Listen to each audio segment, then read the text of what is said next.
You know, honestly, what I'd love to do, I would just love to make rap albums with rappers that like I would love to do an album with like 50s on it and like Benny the Butcher's on it, and like Cameron is on it, or like you know, like dudes from Wu-Tang. Like I would really like to do albums like that, like super East Coast hip hop album. But nobody wants to hear that shit. Bro, I love you know, it's such a small. I know, but it's such a small. Yeah, man. Chad, would you want to hear that shit? Yeah, but I'm saying on the big scheme of things, it's such a small market now for that shit. Yeah, you know, the demographic's small. It really is. Me and Adam were two of the few, especially from me being down here. It's not that it's small. It's just compared to other demographics that you're fully capable of making tidal waves through.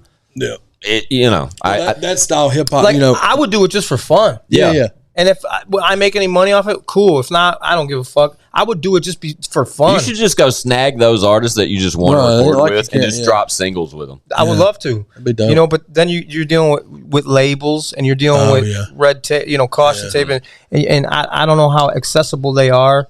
I mean, obviously, I have the money to get any feature from any motherfucker. Talk your shit. Cameron and Calhoun would be. Yeah, I would love that. I've always loved Cameron, and he's not even like. It's not like he's a dope rapper. He's just dope. I just saw him. He's dope shit talking. I saw Drake bring him out. Just like he had a show at the Apollo and brung out like Killer Cam. Yeah, he brung out all the Dipset. Yeah, dude. Like, and he wore the traditional pink shit. Yeah, like I would actually rather have just a song with Dipset, because that, you know, they were like like Cameron, Jim Jones, and Jewels. To me, that shit was them three. When we talk about Cameron, I'm like, you know. Yeah, it's not like I'm like, I'm sorry. Yeah, so like people Dipset, fuck yeah. Yeah. You know what I mean? It hits different when it's Dipset. And then you had Freaky Zeke, who was kind of like the wishbone of we talked about this on an early episode of the podcast. Yeah. We mentioned Freaky Zeke. Yeah, because I'm like Adam, bro. I'm a diehard Dipset. But J.R. Ryder's in my top 5 favorite rappers ever. Yeah. So that's the thing too. People ask me like, who? So they get it confused. They'll be like, so who do you think are the best rappers? I'm like, no, hold up. Do you want me to tell you who I like traditionally who I think are the best lyrical rappers, or do you want to hear like my top 5 favorite rappers? Yeah. You know what I'm saying? There's a difference. Yeah. Like Eminem is the best, in my opinion, the best lyrical rapper that ever lived. I don't listen to Eminem. Dude, that's so funny. We talked about that clip that I posted from that interview. The comments are so crazy of the arguments these people are getting to about Eminem. But listen, but I feel you. Yeah. Like, and that's another thing I said on my album. I said, fuck Eminem. I'd rather listen to 50. Yeah. Because I'd rather drive around and listen to 50. Yeah. Many Men, and I mean, fucking Get Rich or Die Trying, The Massacre. Like, he's got some crazy ass songs on those 2 albums. I love those 2 albums. I'm with you. Yeah. But like, I could probably ride around longer listening to 50 than I could in a minute. Yeah, for sure. Reality. I probably had to think about it for a second, but probably right. Now, what he's got, like I already said, I feel that M is the best lyrical when it comes. If you're gonna judge the best rapper, that's based off, to me, lyrical ability, right? Battle ability. Anyone that battles M is gonna be fucked. Really, I mean, from a lyrical standpoint. And then sales. You got lyrical ability, impact, sales, all types of shit. He's got everything. He's got all the numbers. He's crazy on the mic. Like from the attributes, it's like he's got total them all. package. He's in the fucking. They just inducted him in the Rock and Roll Hall of Fame. Rock and Roll, not rap. Rock and Roll Hall of Fame. Yeah. So but now if you ask me, what's cool to listen to Eminem is like once or twice to be like, damn, he said what? Yeah. Like, that's cool. But like to ride around, I don't want to think that hard and listen that hard. No, you're absolutely right. To ride around, I'd rather listen to like Many Men. My favorite rappers. Right. 50. Like your favorite rapper. Go. I need that. My favorite rappers, top 5 and not any order, are like Old Dirty Bastard, Cameron, Biggie, Swear Kanye when he's rapping. Like Kanye 2007. Yeah, okay.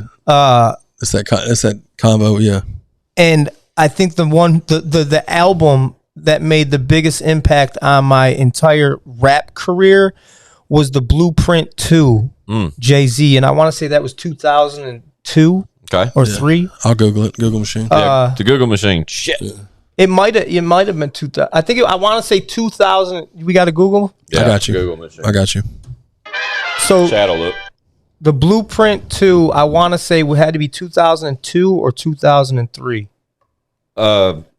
Who's honorable mention? You get one honorable mention. Go ahead. You're right. November 2002, Bubba. You're right. Yeah. The Blueprint 2 was when? November what? 2002. Damn. Yeah. So that had the most impact on that shit. MOP was on it. Kanye's first like industry rap verse that he ever laid is on that. There's so many songs. He had the Watcher 2 with Dre and Rakim. Yep. He had Big Boy Killer Mike on there. Meet the Parents. I think Lenny Kravitz. Lenny Kravitz is on the. It's so much different though. Like when I think about all right. So initially when you said that for number one, and then you started talking about your influence personally of that particular album, and then I'm thinking to myself like, But then now that you're like reading through who all's involved with the project, and it's like, okay, wait a minute, okay, like it's starting to. I'm not as familiar with the album. I'm a really East Coast influenced rapper, and that I think that you could see a lot of people say in the reactors and stuff. They're like, "Is this dude from the East Coast?" Like they always think that, but that's just my influence. But yeah, my favorite 5 is Old Dirty Bastard. I can do the whole Return of the 36 Chambers from front to back, ad libs, every skit, everything. Old Dirty Bastard. Cameron, Biggie, Kanye, and Jay-Z, like the Blueprint 2. That's the only Jay-Z I like. Yeah, that's okay. I'm so glad you said that. Yeah, that's the only Jay-Z I like. We were talking just artists, and then when you get to that number one spot, you mentioned an album, and like just like the influence that album stands there. But then you just now said that's the only Jay-Z, so that kind of took Jay-Z out of that number one spot for an artist. I would have particular album is your favorite album for sure. Yeah, that is my favorite album. You said Wu-Tang. So does that just take everybody and scoot them up? It's not really even in an order. I hear you. It's the number 5 could be so.